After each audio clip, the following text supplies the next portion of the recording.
લોહ ચુંબકનો સ્વભાવ એવો છે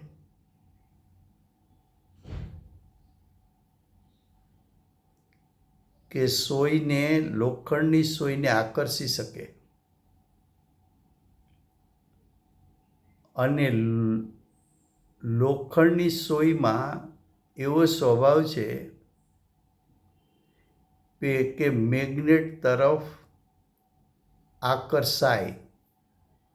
તો બંને વચ્ચે સંબંધ છે આકર્ષ્ય આકર્ષક એવો સંબંધ છે. એ સંબંધ છે નિમિત્ત નૈમિત્તિક.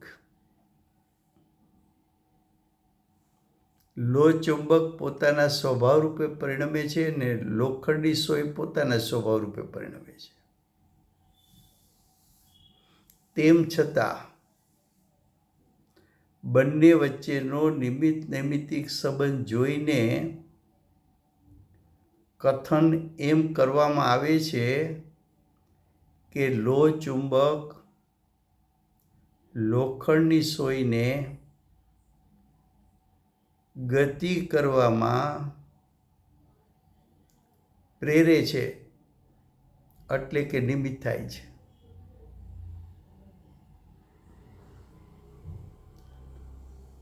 એટલી વાત થઈ દૃષ્ટાંતમાં.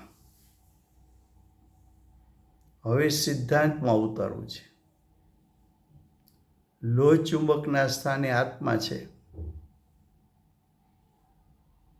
અને લોખંડની સોયના સ્થાને નવા દ્રવ્ય કર્મ છે, જે કાર્બન વર્ગનામાંથી થાય છે.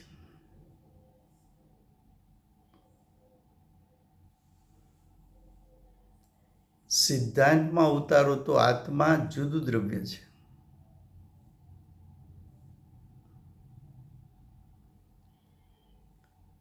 કાર્બન વર્ગના જુદું દ્રવ્ય છે. આત્મા પોતાના સ્વભાવથી ચ્યુત થઈને પરિણમે તો આત્માના ભાવમાં, આત્માની પર્યાયમાં રાગ દ્વેષ મોહની ઉત્પત્તિ થાય છે. એ આત્માની પર્યાયની યોગ્યતા છે. અને કાર્બન વર્ગનામાં પરિણમન શક્તિ હોવાથી સ્વતંત્રપણે પરિણમન કરી શકે છે. જીવ જ્યારે સ્વભાવથી ચ્યુત થાય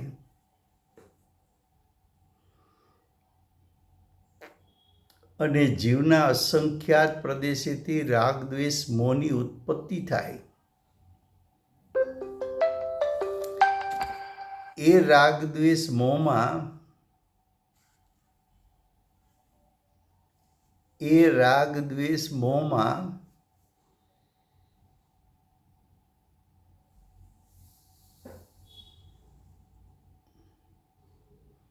એવા નિમિત્ત થવાની યોગ્યતા છે કે કાર્બન વર્ગના કર્મરૂપે પરિણમે અને તે કર્મો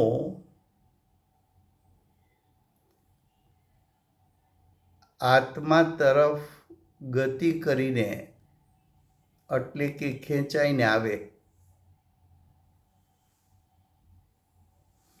અને કાર્બન વર્ગનામાં એવી યોગ્યતા છે કે રાગ દ્વેષ મોહનું નિમિત્તપણું મળે તો કાર્બન વર્ગના કર્મરૂપે થઈ અને આત્માના પ્રદેશ તરફ, આત્માના ક્ષેત્ર તરફ ખેંચાઈને આવે તો કાર્બન વર્ગનાનું કર્મરૂપે પરિણમવું એ નવા કર્મ, અને એ કર્મનું ખેંચાઈને આત્માના પ્રદેશ તરફ આવવું એને દ્રવ્ય આશ્રવ કીધો. જીવના રાગ દ્વેષ મોહને ભાવ આશ્રવ કીધો. તો કે જીવ અને કારમણ વર્ગના વર્તમાન પરિણામ વચ્ચે આવો સંબંધ છે. એ સંબંધ નિમિત્ત નૈમિત્તિક સંબંધ છે. કેવો સંબંધ છે? નિમિત્ત નૈમિત્તિક સંબંધ. હવે જીવમાં ઉત્પન્ન થતા રાગ, દ્વેષ, મોહ એ અજ્ઞાનમય પરિણામ છે. કેમ? તો કે એ પરિણામમાં એવી શક્તિ નથી કે આત્માનો શુદ્ધ સ્વભાવ અને નવા આવેલા દ્રવ્ય કર્મ બંને વચ્ચે ભેદરૂપ શ્રદ્ધાન અને જ્ઞાન કરી શકે. તો એવું ભેદરૂપ જ્ઞાન નહીં હોવાથી એ અજ્ઞાનમય પરિણામ છે. રાગ, દ્વેષ, મોહ અજ્ઞાનમય પરિણામ કેમ છે?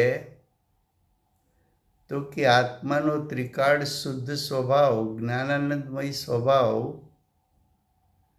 અને રાગ, દ્વેષ, મોહ બે ભિન્ન તત્વ છે એવું યથાર્થ જ્ઞાન વર્તતું નહીં હોવાથી એ અજ્ઞાનમય છે.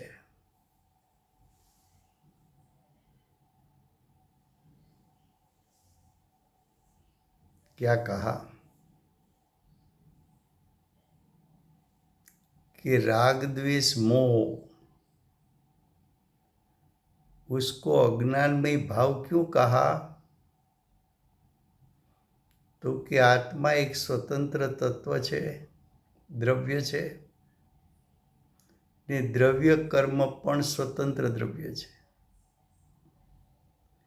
બંને વચ્ચે ભિન્નતાનું યથાર્થ જ્ઞાન નહીં હોવાથી એ પરિણામ અજ્ઞાનમય કયા છે. બીજું કે આત્માનું ત્રિકાળ શુદ્ધ સ્વરૂપ અને રાગ, દ્વેષ, મોહ એ બંને તત્વ ભિન્ન તત્વ છે એવું યથાર્થ જ્ઞાન નહીં વર્તું હોવાથી એ અજ્ઞાનમય પરિણામ કયા?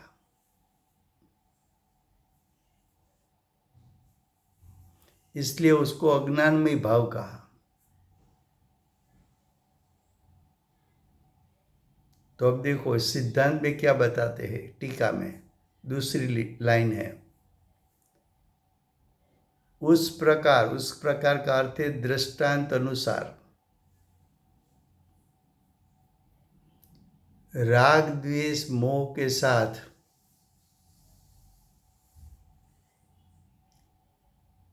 मिश्रपणा से राग, द्वेष, मोह के साथ मिश्रपणा किसका है? ज्ञान का. और वो ज्ञान कैसा ज्ञान है? तो कि अज्ञान है.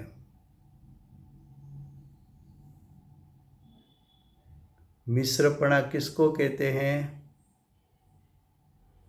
तो कि राग, द्वेष, मोह भाव जो है वो पर में एकत्व बुद्धि की है.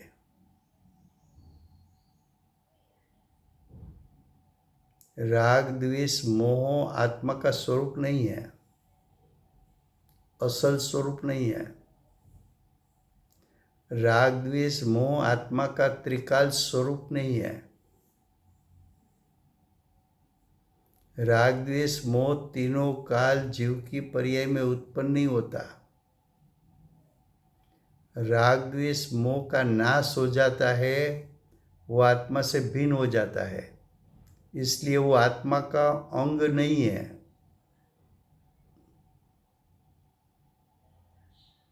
आत्मा के त्रिकाल शुद्ध स्वरूप में राग, द्वेष, मोह ने आज तक प्रवेश किया नहीं है.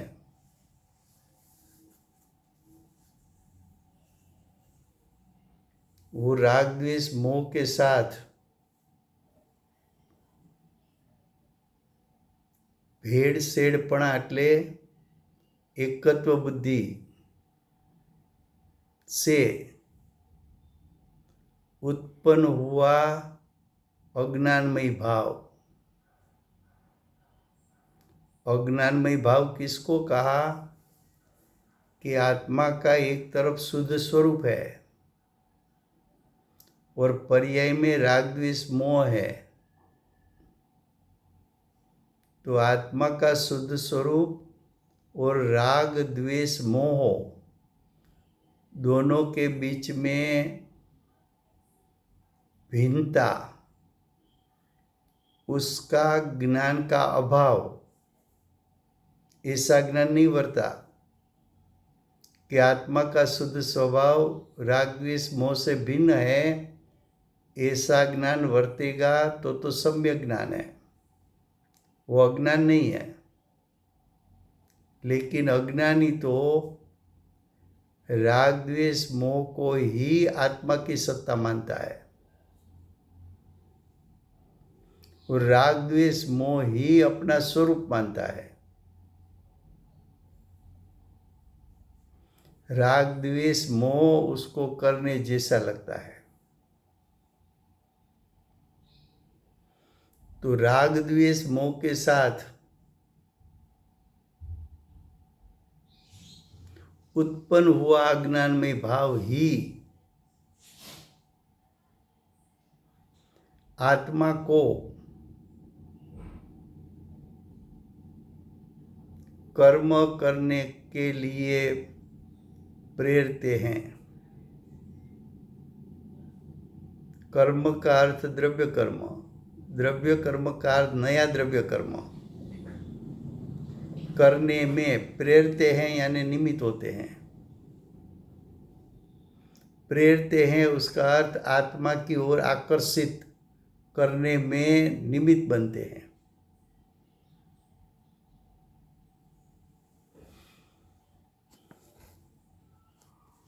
क्या कहा?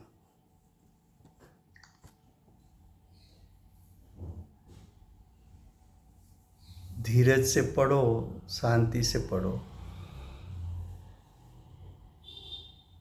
एक एक शब्द का अर्थ करो तो अर्थ समझ में आ सके ऐसा है कि जीव की पर्याय की योग्यता ऐसी है कि राग द्वेष मोह की उत्पत्ति हो सके और राग द्वेष मोह द्रव्य कर्म को निमित्त बने तब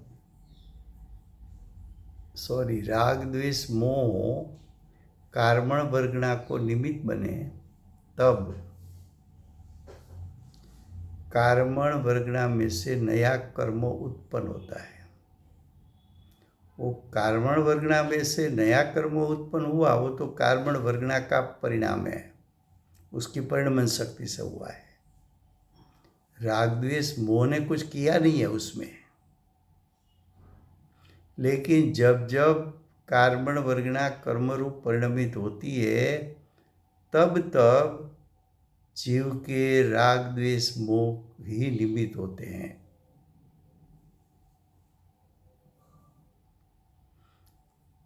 और जो कार्मण वर्गणा में से नया द्रव्य कर्म बना उसका आत्मा की ओर आना, उसको द्रव्य आश्रव कहते हैं। तो नए कर्म आए वो द्रव्य कर्म है, वो द्रव्य आश्रव है।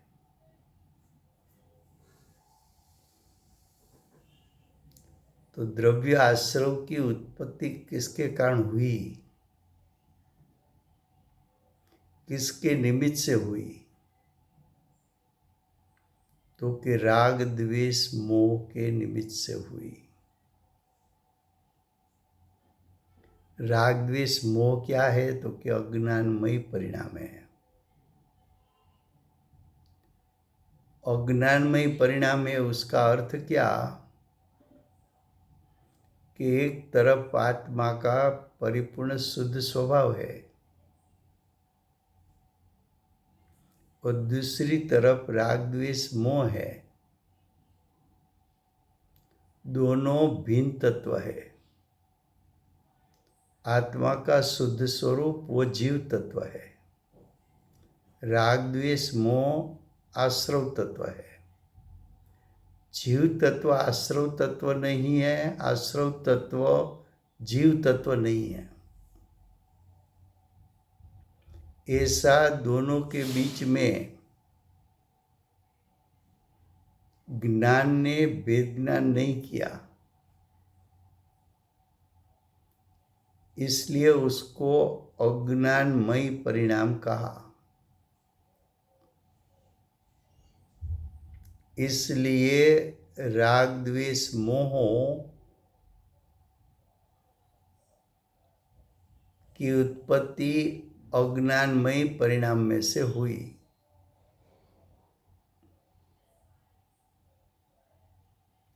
अज्ञानमय परिणाम राग द्वेष मोह से रंजित है, रंगे हुए हैं।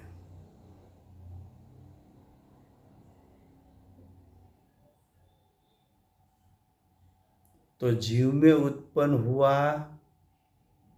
राग द्वेष मोह उत्पन्न क्यों हुआ? कर्म के उदय के कारण के जीव अपने स्वभाव से च्युत हुआ, इसलिए हुआ। तो कि जीव अपने स्वभाव से च्युत हुआ तो राग द्वेष मोह की उत्पत्ति हुई। उस समय ज्ञान ने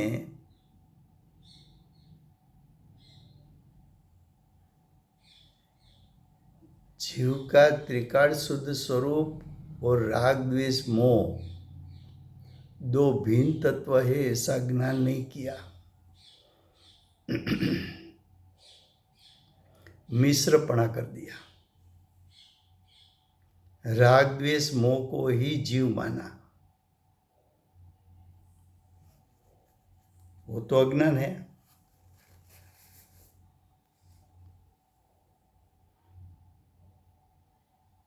तो ऐसे अज्ञानमय राग द्वेष मोह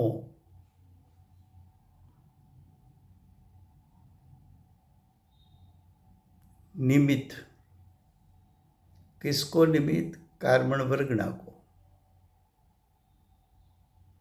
तब कार्बन वर्गणा में से क्या हुआ? तो कि नए द्रव्य कर्म उत्पन्न हुए। ये नया द्रव्य कर्म उत्पन्न हुआ वो कार्बन वर्गणा की परिणमन शक्ति से हुआ कि राग द्वेष मोह के कारण हुआ? तो कार्बन वर्गणा की परिणमन शक्ति से हुआ। जब कार्बन वर्गणा की परिणमन शक्ति से नया कर्म उत्पन्न हुआ तब बाह्य में निमित्त कौन होता है? तो कि तब बाह्य में निमित्त राग द्वेष मोह ही होता है। ऐसा नियम है, ऐसा सिद्धांत है। इसलिए राग द्वेष मोह ही आश्रव है, ऐसा नियम बताया।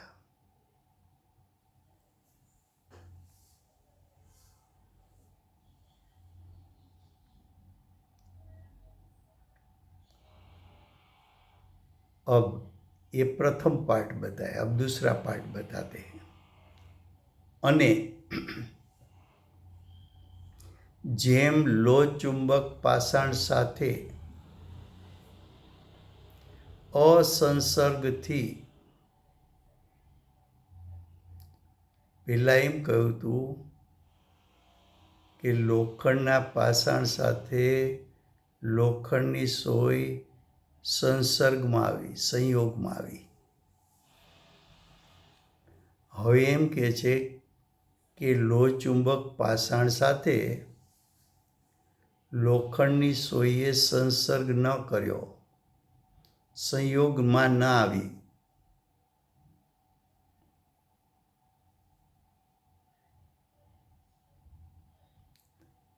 હવે લો ચુંબક અને સોય વચ્ચે સંયોગી સંબંધ ન થયો, નિમિત્ત નૈમિત્તિક સંબંધ ન થયો,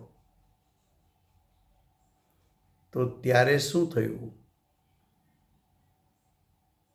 જ્યારે સંયોગ થયો તો લોહચુંબક અને સોય વચ્ચે, ત્યારે તો સોય લોહચુંબક તરફ ગતિ કરવા પ્રેરણા મળી, પ્રેરાઈ ગઈ, નિમિત્ત બન્યું. પણ જ્યારે મેગ્નેટ સાથે, લોહચુંબક સાથે સોય સંસર્ગ જ ન કર્યો, સંયોગમાં જ ના આવી, ત્યારે શું થાય છે હવે એ બતાવે છે. જેમ પેલા દૃષ્ટાંત આપે, પછી સિદ્ધાંતમાં ઉતારશે. જેમ લોહચુંબક પાષાણ સાથે અસંસર્ગથી લોખંડની સોયમાં ઉત્પન્ન થયેલો ભાવ લોખંડની સોયને ગતિ નહીં કરવા રૂપ સ્વભાવમાં જ સ્થાપે છે. શું કહ્યું?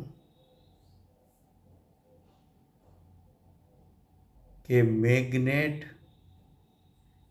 સોયને નિમિત્ત ન થયું, બંને વચ્ચે સંયોગ સંબંધ ન થયો, તો હવે સોય કયા રૂપે પરિણમશે? તો કે સોય તો પોતાના સ્વભાવ રૂપે પરિણમશે.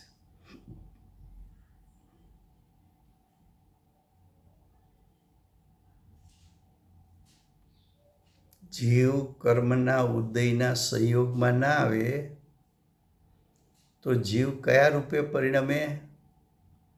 તો કે જીવ તો સ્વભાવ રૂપે જ પરિણમે.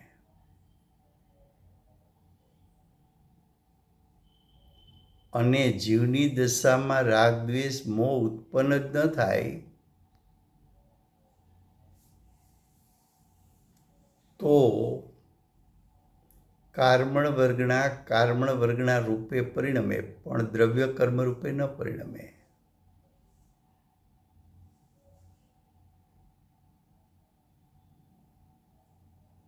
આત્મા પોતાના સ્વભાવ રૂપે પરિણમે ત્યારે કાર્મણ વર્ગના પણ પોતાના સ્વભાવ રૂપે પરિણમે.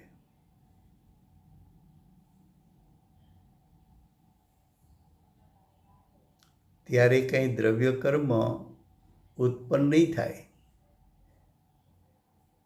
અને આત્માના પ્રદેશે નવા કર્મ આવશે નહીં. તો નવા કર્મ આવવામાં નિમિત્ત કોણ છે? તો કે રાગ દ્વેષ મોહ છે.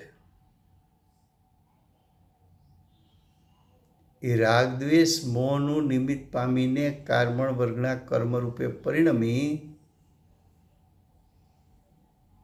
માટે રાગ દ્વેષ મોહને જ આશ્રવ કીધા. કે નવા કર્મ આવવાનું કારણ કોણ છે એને અમે આશ્રવ કહીએ છીએ. તો કે નવા કર્મ આવવાનું કારણ રાગ દ્વેષ મોહ થાય છે, એ અજ્ઞાનમય પરિણામ થાય છે, એને જ અમે આશ્રવ કહીએ છીએ. હવે રાગ દ્વેષ મોહની ઉત્પત્તિ ક્યાં થાય છે? તો કે જીવની સત્તામાં. માટે જીવના પરિણામ રાગ દ્વેષ મોહ, એને અમે આશ્રવ કહીએ છીએ. જીવની સત્તામાં રાગ દ્વેષ મોહની ઉત્પત્તિ કેમ થઈ? તો કે જીવે ભૂલ કરી. તો કે જીવે શું ભૂલ કરી?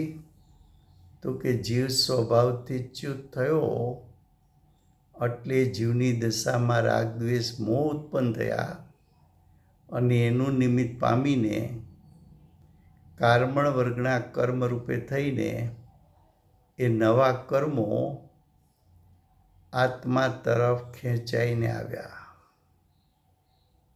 તો બધાનું કારણ કોણ છે? તો કે રાગ દ્વેષ મોહ, જે અજ્ઞાનમય પરિણામ છે, એ જ કારણ હોવાથી, એ જ નિમિત્ત કારણ હોવાથી અમે એને आश्रव એટલે ભાવાશ્રવ કહીએ છીએ।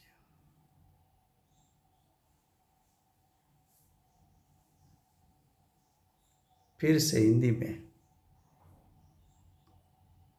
क्या बताया, एक पार्ट पहले बता दिया, अब दूसरा पार्ट। जिस प्रकार लो चुंबक यानी मैग्नेट के साथ असंसर्ग से, असंसर्ग का अर्थ है कि संग नहीं हुआ है, असंसर्ग किसके साथ, के लोखंड की सोई के साथ। जब लो चुंबक सोई का संसर्ग में नहीं आएगा तब सोई का परिणमन कैसा होगा, तो कि तब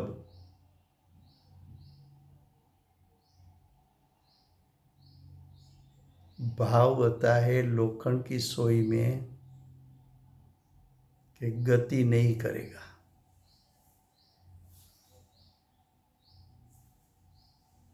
गति नहीं करेगा उसका अर्थ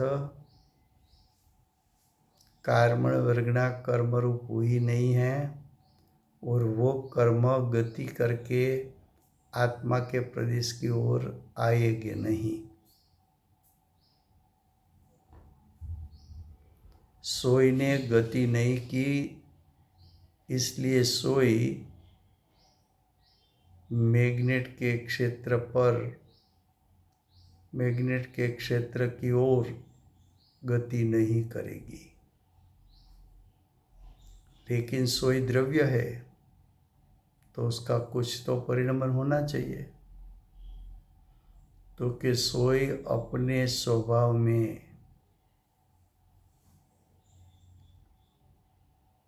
रहेगी, वो ऐसा परिणमन करेगी, वो अपने स्वस्वभाव में रहेगी।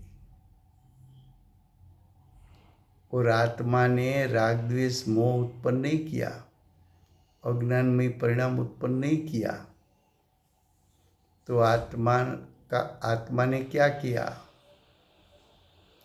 तो कि आत्मा अपने स्वस्वभाव में रहकर स्वस्वभाव रूप परिणमन किया, स्वस्वभाव रूप परिणमन किया। तो देखो कि राग द्वेष मोह के साथ अभेड़सेड़ यानी अमिश्रितपना से आत्मा में उत्पन्न हुआ ज्ञानमय भाव, पहले अज्ञानमय भाव था, अब ज्ञानमय भाव। पहले राग द्वेष मोह था, अब सम्यक दर्शन के साथ वितरागता है। तो ज्ञानमय भाव जिसको यानी ज्ञानमय भाव को कर्म करने की उत्सुकता नहीं, अज्ञानमय भाव उसमें ऐसा निमित्तपणा था, ऐसा निमित्तपणा था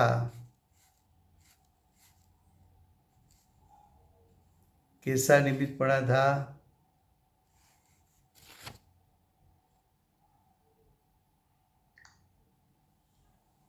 तो कि मोह राग द्वेष में ऐसा निमित्तपणा था कि कार्मण वर्गना कर्मरूप परिणमित होकर आत्मा की ओर आए। लेकिन वो तो राग द्वेष मोह अज्ञानमय परिणाम था,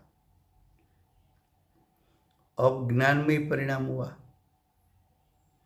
जीव सम्यक दर्शन ज्ञान चारित्र रूप परिणमन किया, जीव ने वितरागता रूप परिणमन किया। तो वितराग रूप परिणमन में नया कर्म उत्पन्न, नया द्रव्य कर्म की उत्पत्ति हो, ऐसा निमित्त स्वभाव तो उसमें है नहीं।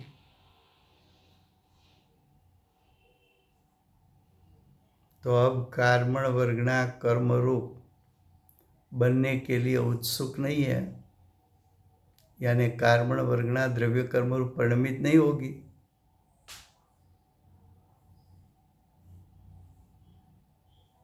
कर्म करवाने का जिसका स्वभाव नहीं, यानी ज्ञानमय परिणाम में नया द्रव्य कर्म उत्पन्न करने में निमित्त होने का स्वभाव नहीं, ऐसा आत्मा के स्वभाव में जो ऐसा का अर्थ है, ऐसा ज्ञानमय भाव जो है, ज्ञानमय भाव क्या करेगा? तो कि आत्म स्वभाव में स्थिरता क्या करेगा? तो कि आत्म स्वभाव में ही स्थापित करेगा। जैसा आत्म स्वभाव है वो स्वभाव रूप परिणमन करेगा, स्वभाव से च्युत नहीं होगा, स्वभावमय हो जाएगा। इसलिए राग आदि के साथ विसरित मिला हुआ अज्ञानमय भाव ही कर्तृत्व में प्रेरता होने से बंधक है। क्या कहा? कि राग आदि भाव ही बंध है। राग आदि भाव को बंध क्यों कहा? तो कि राग आदि भाव कर्मण वर्गणा को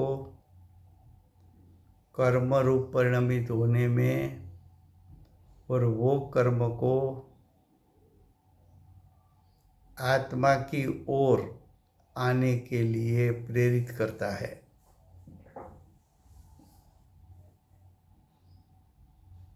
इसलिए राग द्वेष मोह ही बंधक भाव है।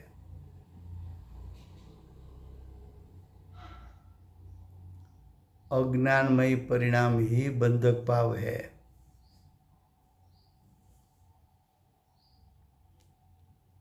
अब आगे, और राग आदि के साथ अमिश्रित भाव,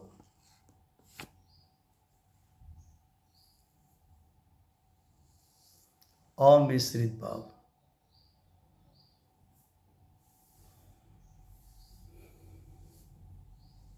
तो क्या? अमिश्रित भाव अज्ञानमय भाव ही कर्तृत्व में प्रेरित होने से बंधक है, और राग आदि के साथ अमिश्रित भाव, पहले मिश्रित बताया, अब अमिश्रित। मिश्रित भाव अज्ञानमय है, अमिश्रित ज्ञानमय भाव है। पहले अज्ञानमय भाव उत्पन्न किया, अब ज्ञानमय भाव किया, तो ज्ञानमय भाव क्या करेगा? तो कि ज्ञानमय भाव स्वभाव का प्रकाशक, स्वभाव को प्रकट करने वाला। अब तो ज्ञानमय भाव स्वभाव का जैसा स्वरूप है, आत्म स्वभाव का जैसा स्वरूप है, आत्मा का जो ज्ञान आनंद स्वभाव है उसमें ही परिणमित हो जाता है।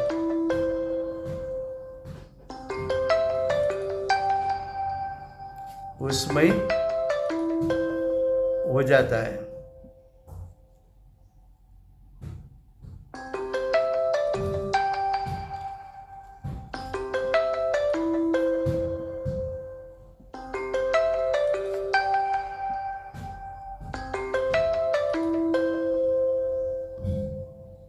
રાજુભાઈ હા,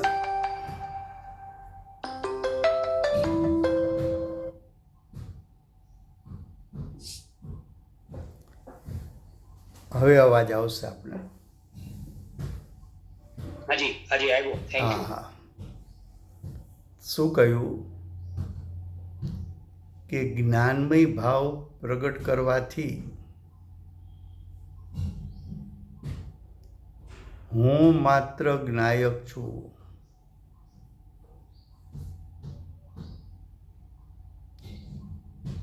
પેલા પરમાં હું પણ હતું, હવે જ્ઞાયકમાં હું પણ છે. પેલા અજ્ઞાન હતું, હવે સમ્યક જ્ઞાન પ્રગટ થયું છે.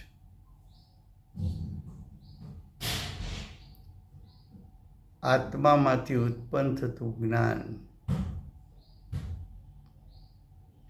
સ્વને જાણતું ઉત્પન્ન થયું. ત્યારે રાગ દ્વેષ મોહની ઉત્પત્તિ જ ન થઈ. સ્વ કહેતા જ્ઞાયક, સ્વ કહેતા જ્ઞાન આનંદમય મારું સ્વરૂપ, જ્ઞાયક કહેતા મારું પરિપૂર્ણ શક્તિરૂપ સામર્થ્ય, એને જાણનારું જ્ઞાન એ જ્ઞાનમય પરિણામ છે. જ્ઞાનમય પરિણામ ઉત્પન્ન થયા, એ જ્ઞાનમય પરિણામથી એ જ્ઞાનમય પરિણામ એ ભાવબંધ નથી, એટલે કે રાગ દ્વેષ મોહ નથી, એટલે કે અજ્ઞાનમય પરિણામ નથી. કારમણ વર્ગના કર્મરૂપે તો પરિણમથી ક્યારે જોવા મળે કે જીવ પોતાની દશામાં રાગ દ્વેષ મોહની ઉત્પત્તિ કરે, અજ્ઞાનમય પરિણામ કરે તો. પણ હવે જ્ઞાનમય પરિણામ થયા, હવે તો સમ્યક દર્શન જ્ઞાન ચારિત્ર પ્રગટ થયું. હવે તો જ્ઞાન ઉત્પન્ન થતાની સાથે જ્ઞાયકમાં એકત્વપણે પરિણમી ગયું. તો કે આવા જ્ઞાનમય પરિણામ જીવને બંધનું કારણ થતા નથી, કે કારમણ વર્ગનાને કર્મરૂપે પરિણમવામાં નિમિત્ત થતા નથી, કે આવા જ્ઞાનમય પરિણામ રાગ દ્વેષ મોહની એટલે કે ભાવાશ્રવની ઉત્પત્તિ કરતા નથી, કે દ્રવ્યાશ્રવની પણ ઉત્પત્તિ કરતા નથી.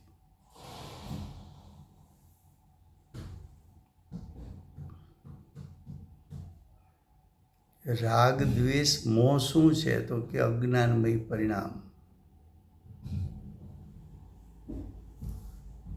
એને ભાવાશ્રવ કીધું. ભાવાશ્રવ વિકારી પરિણામ છે. ભાવાશ્રવ અજ્ઞાન મિશ્રિત રાગ દ્વેષ મોહ રૂપના પરિણામ છે. આશ્રવ તત્વ જીવ તત્વથી ભિન્ન તત્વ છે, જુદું તત્વ છે. બંને વચ્ચે ભેદરૂપ જ્ઞાન કરવું, તેનાથી જીવને સમ્યક દર્શનની પ્રાપ્તિ થાય છે. હવે ભાવાર્થ.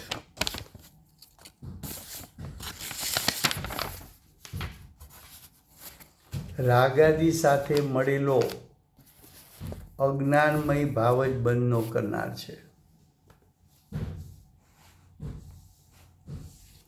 નવા કર્મનો બંધ કોને કારણે થાય છે? તો કે રાગાદિ સાથે અજ્ઞાનમય ભાવ, એનાથી થાય છે. રાગાદિક સાથે નહીં મળેલો જ્ઞાનમય ભાવ બંધનો કરનાર નથી, એ નિયમ છે. તો આમ આચાર્ય ભગવંતે હેડિંગમાં લખ્યું હતું કે રાગ દ્વેષ મોહ જ આશ્રવ છે, એ નિયમ છે એ વાતને અહીંયા સિદ્ધ કરી. કાલે આગળ ચાલશે, સમય થયો છે.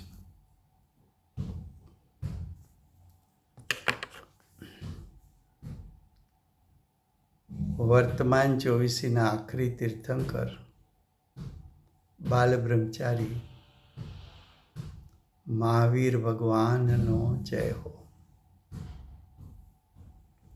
મહાવિદ્ય ક્ષેત્રે બિરાજતા પ્રથમ તીર્થંકર ધર્મ ધુરંધર અનંત ચતુષ્ટયના ધારક દિવ્યધ્વનિના દાતાર શાસન ઉપકારી સીમામાં રહેનાર શ્રી સિમંદર ભગવાનનો જય હો.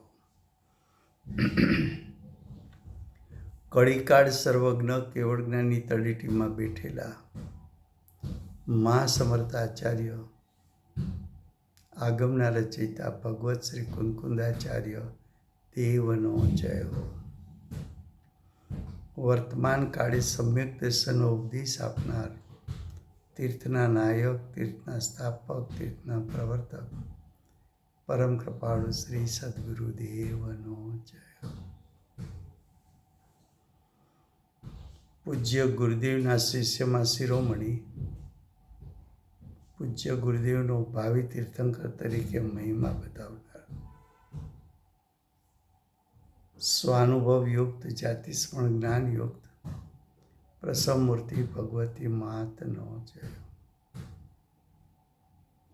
સમ્યક દર્શનની પ્રાપ્તિમાં નિમિત્તરૂપ સર્વ જીનવાણી માતનો જય.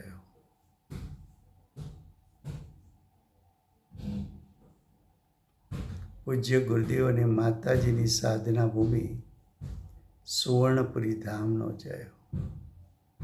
સુવર્ણપુરી ધામમાં બિરાજમાન સર્વે દેવશાસ્ત્ર ગુરુ ભગવંતનો જય. વર્તમાન ગુરુ અને ધાતુકી મહાવિદ્ય ક્ષેત્રના ભાવિ તીર્થંકર શ્રી સૂર્યકીર્તિ ભગવાનનો જય. શ્રી સૂર્યકીર્તિ ભગવાનના સમવસળના મુખ્ય ગણધર દેવેન્દ્ર કીર્તિનાથ ભગવાનનો જય. પરમ દિગંબર જૈન ધર્મનો જય. રાજુભાઈ બધાને જય જિનેન્દ્ર. થેન્ક યુ જય જયેન્દ્ર.